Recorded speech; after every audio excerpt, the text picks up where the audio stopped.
Dragon Ball Super premiered July of 2015, and since the show's been on the air, it's been met with a lot of polarity. Some fans are just happy to have Dragon Ball back and are always saying, hey, Dragon Ball's back and it's better than not having Dragon Ball at all. Then the other side of the fandom says, well, Dragon Ball's back, but it's not as good as Dragon Ball Z. So the question I'm posing in this video is it fair to criticize? Are we overly criticizing Dragon Ball Super?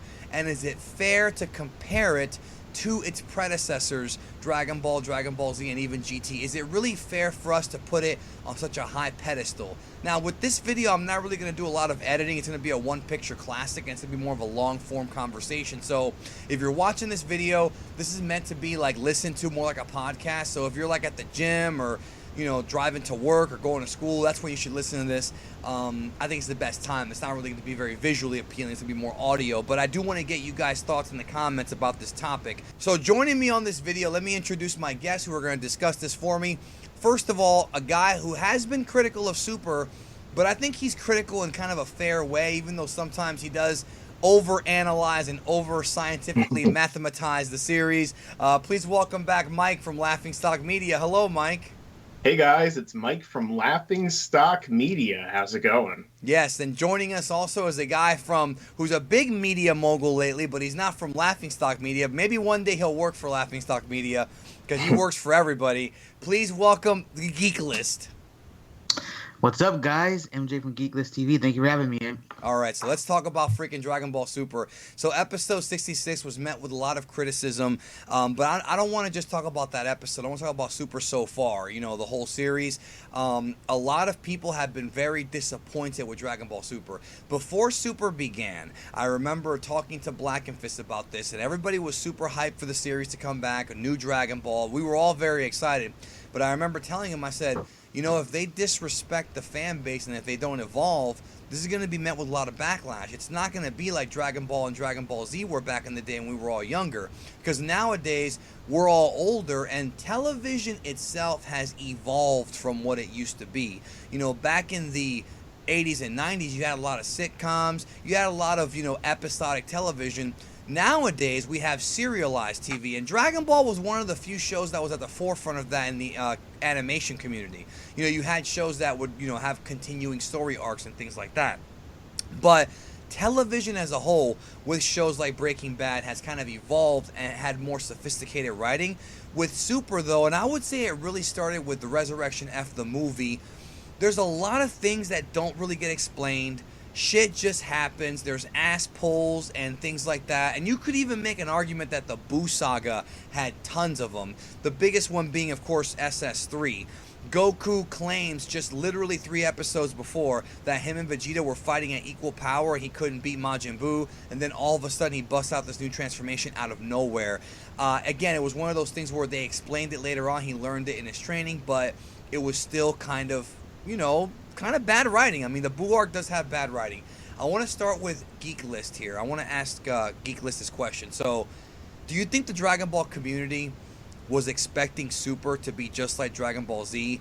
And do you think that a lot of them are disappointed in what Super is? Do you think it's fair? Here's the question. Do you think it's fair to criticize this series from the viewpoint of an older fan who grew up with Z and Dragon Ball? Or do you think we should look at it more so as, listen, this thing is made to sell toys. It's not always going to make sense. Is that really fair? I'm conflicted myself on this. What do you think? I am conflicted as well, but I would have to say, no, I don't think it is fair to judge it from an old fan standpoint. But at the same time, though, bro, Super has a lot of bad writing, a lot of bad moments. I like the series. I'm going to continue watching it. Bad moments, bad animation, I can just keep going on and on with this. And a lot of episodes dragged. A lot of stuff was boring. And I just have to say that to judge it from that, yeah, because I mean, like, for example, we recently both talked about a show called Stranger Things. People loved the shit out of that show. I went and watched it, and I had problems with it. You know what I mean? Judging it from a writing standpoint. The same with Super. I wasn't going to go in and judge it off of GT, or even the movies. You know what I mean? The recent movies like BOG and ROF. I went in and just judged it as a fan of the show, not judging it from the old mindset. But, I mean, there's still problems with it. You know what I mean? So. Yeah, it's one of those things where there's problems, and there's problems with Super. But again, is it fair to criticize it the way we are? Because a lot of people love the Boo Saga, but the Boo Saga has so many ass pulls that make no sense. Make no sense. Excuse me. Gotenks going Super Saiyan 3, even the invention of the Potara. So many fans were salty over Vegito not getting enough screen time, and I do understand that mentality of Vegito not. I get that. I totally get that from a Vegito fan. I do get it, because in Dragon Ball Z, Vegito had 6-7 episodes, and on Dragon Ball Super, he's got like what 6-7 minutes it seems in that episode. But even the invention of Potara Fusion was a retcon. Like, how are we supposed to know that? You know, that the Potaras actually did that. Even that idea was just kind of pulled, not really a retcon, it was more of an ass pull. So, Mike from Laughing Stock Media, what do you think, man? Do you think that we're overly criticizing Super? Do you think we have false expectations of this series now? Because, look, bro, the first 2 arcs were movie retellings, and they didn't even do a great job. Universe 6 was rushed and kind of sloppy. Now we have this arc, which is really, really good. But I think people are still complaining about certain aspects. Do you think that we should let it go? Like, what do you think about this? Because, like I said, I'm still pretty conflicted myself. I mean, I feel like it comes down in a lot of ways to the fan base itself, because you have to remember a lot of people who watch Dragon Ball don't necessarily watch it as often or as frequently in turn as we do. So in a lot of cases, a lot of fans may be comparing their nostalgic ideas and representations of their own, of Dragon Ball Z to currently what we're seeing right now. And I'm sure, a lot of people probably saw GT, everyone who was a big Dragon Ball Z fan, and they didn't like it. So they probably feel like their mentality right now is, I love Dragon Ball Z. I didn't like GT. I didn't like what they did. Now I'm going to look at Dragon Ball Super. So it's entirely possible they're raising it to a standard just like create in their minds through nostalgia that it just may not live up to. But the thing is, too, I think nostalgia goggles are very, very... But okay, let me just step in one thing. Yes, nostalgia goggles are very dangerous, but in the fans' defense of Dragon Ball fans, Toei is counting on nostalgia as being their thing. If that were the case, they would have never brought back Trunks. They would have never brought back Vegito. These are things that they're doing for the fans for nostalgic purposes. So it's like you're feeding people nostalgia, but you're not giving them the quality that they had before. That's what I think a lot of fans are saying. What do you think? Well, I think that makes a lot of sense, because when you look at all the studios, even in the United States, nowadays they're all trying to cash in on nostalgia. So if you look at, say, Star Wars came back after, all these years, and with the original cast, you see that, like, they're rebooting all these things from our childhoods, or that they're, making the X-Men movies, and they're making all these comic book movies and stuff that we used to love when we were kids. Everything is now coming to be new again in a different form, because now we're adults, and now they can just take our money, you know what I mean? So it makes sense from that perspective. But do I feel like maybe, like I've seen so many different series and movies and stuff at this point that I feel like I don't judge Super as harshly as a lot of other people do. Like, if you're only comparing it to, say, Dragon Ball Z, then sure, you're not going to like it that much, in some ways, because Dragon Ball Z was just so well executed in many parts. Even the Boo Saga had some great moments and great, animation. Like, the animation was really top notch in the Boo Saga, I would have to say. Yeah. But when you think about it like that, I feel that, yes, they are doing that. But even if you look at Dragon Ball GT, I know Dragon Ball fans hate GT, or at least a lot of them do. But it's not that different from Super. It really... it's pretty much, it's like Dragon Ball GT, if you look at it like its own anime, it's a pretty decent anime. It's not that bad by anime standards. I've seen so many terrible anime in other series anyway. And Super, I think, is enjoyable in many degrees, even if you count the first 2 seasons. Like, if you just count it as its own standalone thing, I don't think it's anywhere near that bad, and I really enjoyed this arc for the most part. It's just, maybe they do hold it to too high of a standard, but it's going to be really telling once it gets out in the English dub to the American Western audiences what they really think about it too. Yeah. Yeah, and the thing is about the retcons. That's been the big topic. Also, I want to get to Geek List thoughts on this. Dragon Ball's always had retcons. I think the big problem with Super Episode 66 is the fact that it was a lot of ass pulls. I mean, the Vegito retcon pissed off a lot of Vegito fans, and honestly, it didn't piss me off, but it was a little bit annoying because people were trying to defend it by saying, oh, well, they never gave an actual explanation for the defusion. Well, the explanation they gave us in the manga was that it was the atmosphere. And then, of course, people ran with this whole, like, boo magic, which is completely fabricated by Dragon Ball Wiki. Fuck Dragon Ball Wiki for making up bullshit. But now they're saying, well, it's a good retcon. It might be a good retcon, it might not be, but it's just annoying because of how long it took for them to get to this retcon. Because remember, maybe in a few years, okay, this is going to be an interesting perspective. Maybe in a few years, when Super's finished and people watch the entire series from the beginning to end, Dragon Ball Z and then Super, maybe then it'll feel differently. But for us who have been watching this shit for decades, I find it weird that it took them this many years to explain why the diffusion happened. Oh, well, because there's a 1 hour time limit. So that ruins a lot of our discussions that we have had for decades about Vegito and Gogeta and the differences between permanent fusion and temporary fusion and stable bodies. All of that is out the window, and I felt that it was very contrived and overdone. The whole, oh, you use too much power so the fusion runs out of time faster. It's very overdone. It's been done like 4 or 5 times in Dragon Ball. The thing with the GT comparison that a lot of people have to, when you're watching or listening to this video, I hope that you can get your fandom away from you for just a second. GT is very similar to Super in the sense that GT had so many great ideas and great concepts, but the execution wound up being a little bit, not every time, there's good and bad stuff in GT, but the execution tends to be the one that people point to and say, oh, well, it's a letdown, it's disappointing. Whereas with Super, it's the same thing. I mean, we all wanted Battle of Gods to be better, and some thought it was better. Resurrection F arc was an atrocity. It was an abortion. But the whole story is bad. Like, Resurrection F was the beginning of us getting these, like, Vegeta and Goku have these new blue-haired forms. Like, nice. Like, they still have not given us a thorough explanation of how that's even possible. They've given us hints here and there, and ideas, but we haven't had a full explanation of that. And then you've got the whole Golden Frieza, oh, well, I never trained, so I have a new form now. Just very contrived and lazy writing. That's what this is. It's bullshit. It's bullshit. It's lazy fucking writing. So then you fast forward to Universe 6, and you have these new characters that all look cool, but we have no backstory on any of them. What do we know about them? We know that Cabba's from a planet of Saiyans. That's all we know.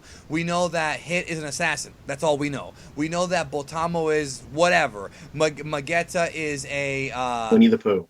Yeah, there you go. Magetta's a metal man. Like, it's like they don't even flesh out the characters, whereas in Dragon Ball, and especially Dragon Ball, every character, even the ones that weren't going to be important, had a little bit of a fleshed out story. Case in point, way back, you got Yamu or whatever, who had his own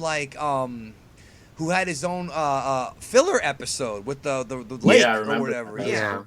You've got that, and then you've got certain characters getting their own little backstory, like the tons of great filler there to explain things. We didn't get that with the Universe 6 arc, bro. We still don't know who they are.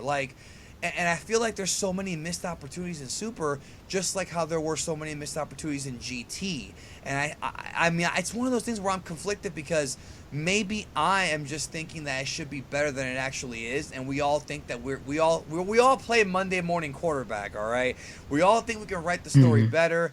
But in some cases we can. I mean, I've heard so many great fan ideas that supersede what Super's done. Yeah. I mean, exactly. Yeah, it makes perfect sense to me because when you think about it, we've been thinking about a possible continuation of Dragon Ball for how long? Since if it Dragon would Ball ever ended. come. Everything's already been thought up by now, and then when it finally gets here, it's just like, what were you expecting? Like Toriyama is many years after Dragon Ball Z and many years after Dragon Ball, I guess, since his own involvement in it. And the anime was a long time ago. I mean, it's really, when you think about it, it was very 80s and 90s, and now it's in the 2016, 2015 when it comes back. So it's facing a lot of challenges right from the get-go.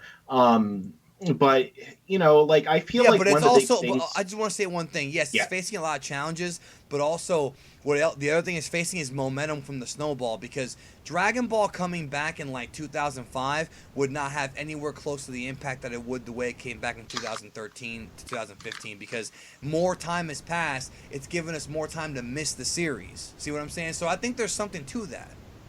That the hype was building up Yeah. more, you know. Plus, you have more fans now who grew up on Kai, who are now discovering Super. So there's just more Dragon Ball fans now than there ever have been in the past. It's just it's so much bigger. So I think same thing with Star Wars. They waited long enough to where it actually meant something. So continue your point. I'm sorry. I just Oh wanted to yeah, get that I in. mean, Yeah. for some people you could argue it was 30 years that they waited or however long for like real Star Wars movies to come back out.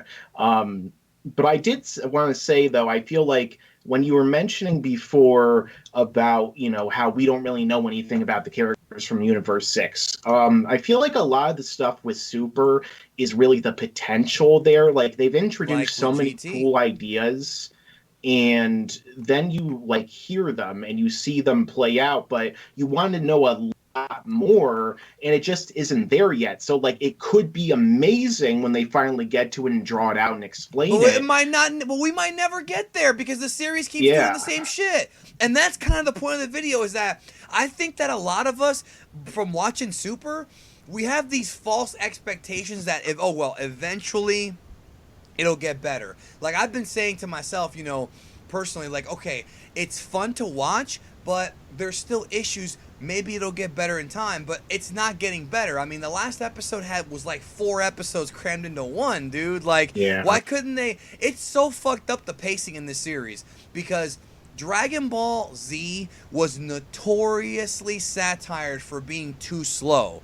Dragon Ball Z was the joke. Now we've got Super, which is too fucking fast. Like, there's no excuse for these, like, tournament fights in Universe 6 versus 7 to have been one episode. You could have made them longer and more interesting.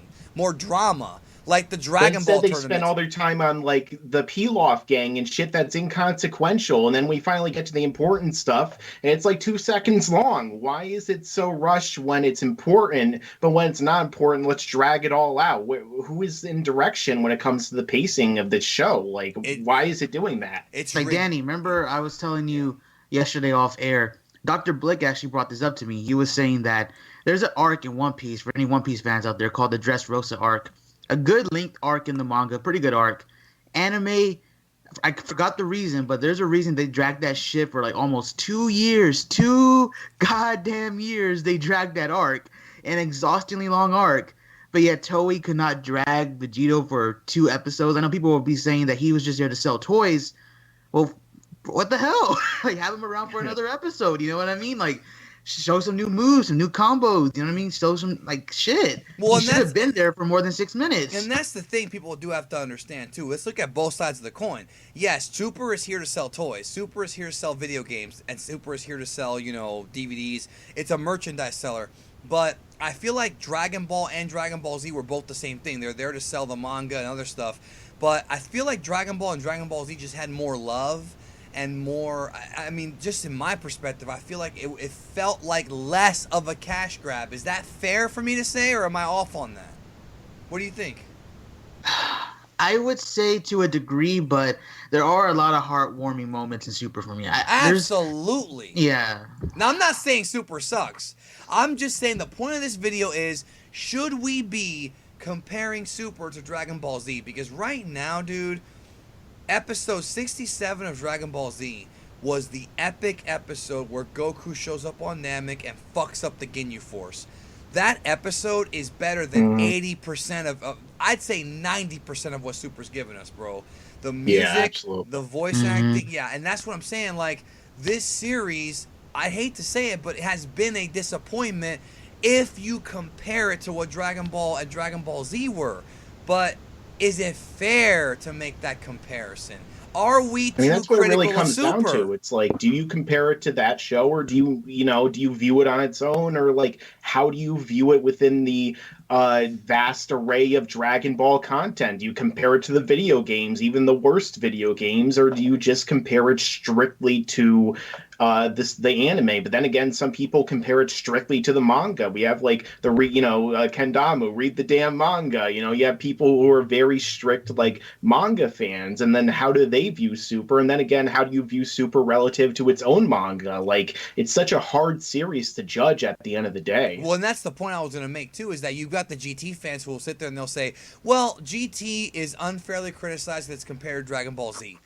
Okay, fair point. However, what the fuck else do you compare it to if GT and Super are both continuations of Dragon Ball Z? That's like saying, well, you shouldn't compare the prequels to the original trilogy for Star Wars. Well, you kind of have to, because it's the same franchise. Like, what are you going to do? Compare it to, I don't know, Hunter x Hunter? You can't. You have to do a comparison within itself. And if you compare Super to DBZ, it's just not even close. Like, it's got some great, you're right, there are some great moments, and this last arc, you could make an argument that this last arc was better than the Buu arc, and I would totally respect I was actually, it's funny, I was going to almost tweet something about that just to rile people up, but like, there's so many issues with the Buu saga too, like you even said earlier, that you compare the issues there and here. At least this arc built up one character the entire arc, and he gets the win. In the Buu saga, two characters get built up and they get thrown away. They don't amount to anything. Gohan and Gotenks, really three when you think about it, even more, and even Piccolo to a degree too. Yeah, it's ridiculous. I mean, I think obviously Zamasu probably saved this arc for a lot of people because Goku Black was a great villain. I agree with that. When you go back and look at, I didn't even know this until someone brought this up to me. When you go back to episode 53, when he's very first introduced, like, he actually has a pure heart. Like, that's what Gowasu says, oh, this tea is delicious, you're pure of heart. Skip almost 15 episodes, 12 episodes ahead, and he's this evil monster. Like, that's some good storytelling, you know what I mean? For a guy to go from pure of heart to this evil monster who wants to eliminate everybody, that's some good storytelling for Zamasu anyways. So he really did save this arc. The whole Goku Black thing really did save this arc as far as storytelling goes, but it did have a lot of problems like retcons. But Mike, me and you will fanboy over the Goku versus Cell fight any day, but we both know there is a huge ass pull retcon in that fight. The teleportation Kamehameha, hey, as long as my head's intact, I'm all right. But, yes, that's true. That is a bad retcon. It didn't bother me that much. I think there's a lot of them, but I think that the Buu arc definitely has the most. Because, Gohan turning Super Saiyan 2 was like some of the best writing because it was teased from the beginning of Z. Like, that's something that, okay, that's good stuff. On Namek, Frieza's 4 transformations, you could tell that Toriyama was pulling them out of their ass. Like, ass pulls are nothing new to the series. It's nothing new. But I'm talking about just the overall quality of Super. Like, Super, it's just hard to talk about. Okay, let's just give it to the people then. The people. I'm going to put a poll in the upper right corner of this video. Do you think that we are overly, honestly, just think about this before you click an answer. Do you think that we are overly critical of Dragon Ball Super? Should we give Super a break and understand that it's a rush series. This is a rushed series, which to some means it's a cash grab, but it is rushed. The budget is better, but not where it should be. And maybe it will be one day. Maybe soon. It's rushed, and also Toriyama's just not the writer he used to be. I hate to say that. He's got some great genius ideas, dude, but he's just not. I still think his peak was probably like from the Piccolo arc to probably the Frieza saga. After that, it was just kind of like, he was good. I feel like he's very similar to George Lucas in that, like, when he runs amok on his own and nobody really reins him in, we get stuff like the prequels or the Buu saga. But then when when he gets some good like input from his studio, like he did with the Trunks and everything, you get like, the original trilogy, or you get, the Zamasu arc, or you get like the first 3 arcs of Dragon Ball Z and the original, arcs of Dragon Ball for the most part. So like it's really, I feel like maybe if they control it a little bit more, if they flesh it out a little bit more, he needs a continuity editor. He needs a continuity editor. But also Toei, I'll do it, Toei. I'll do it. Me too. But I also feel like Toei is totally rushing this thing, dude. Like I personally feel like they could have taken their time with episode 66, let it drag out a little bit. I know the arc. I mean, dude, this arc is 21 episodes, let's just say. It could have easily been 30 if the way they could have fleshed things out and had more development, show more of Trunks' training. There's little things here and there that they could have done to flesh things out, and it still would have been a comfortable view. I'm not saying it had to be 80 like fucking the Cell Saga was 77 episodes start to finish. From and what a great ride it was. It was, but this one didn't have to be that long. But they could have fleshed things out. They should have just had Trunks and Vegeta go into the time chamber for like 5 episodes or like 3 episodes or something, and just had like, that's one of the great things about the Cell Saga. They spent time on the training. In Dragon Ball Super, there is no time spent on training. 3 years Goku and Vegeta in the time chamber. Did we see any of it? We saw like 30 seconds. That's it. That's unacceptable to me. I mean, yeah, it just could have been. I think Dragon Ball Super might be remembered in a few years as, oh, it was fun to watch, but it's what could have been. I think we really need to, when time passes, I think when we go back and look at this series after it's been years and years and years and over, will it be remembered as fondly as Dragon Ball Z? I think it will not be. I think people are going to be more critical of it as years go by. But maybe I'm wrong. Maybe the new fans are going to dig it. I mean, it's really tricky because it is, beauty is in the eye of the beholder. Yeah, I'll just have to say it's gonna be like T, man. We're gonna look back at it years from now, and we're just gonna say good ideas, bad execution. You really think so? I really think so. I mean, but here's if it keeps going and the arcs get better, like if the next arc is a knockout, exactly. like will that save the show or not? But bro, look at this: BOG, ROF, Universe 6 versus Universe 7, Planet Patafu, and then this arc. Even if there's 2 more arcs, that's still 4 relatively atrocious to average arcs. You know what I mean? I'm just being honest. For all we know, the next arc is going to be better than anything in Dragon Ball Z or Dragon Ball, but even if it is, which it's not going to be, but even if it is, it would be like the show would be remembered as that show that was like all right, and then it got amazing out of nowhere, and then it was over. That was it. Yeah, agreed. So let's take it to the Dragon Ball community. Polls in the upper right. Are we too critical over Super? Should we give Super a break? Let me know. Talk to y'all later. Oh, yeah, one more thing. Check out Laughing Stock Media and Geek List. I'll leave links to their channels down below. Talk to y'all down the road.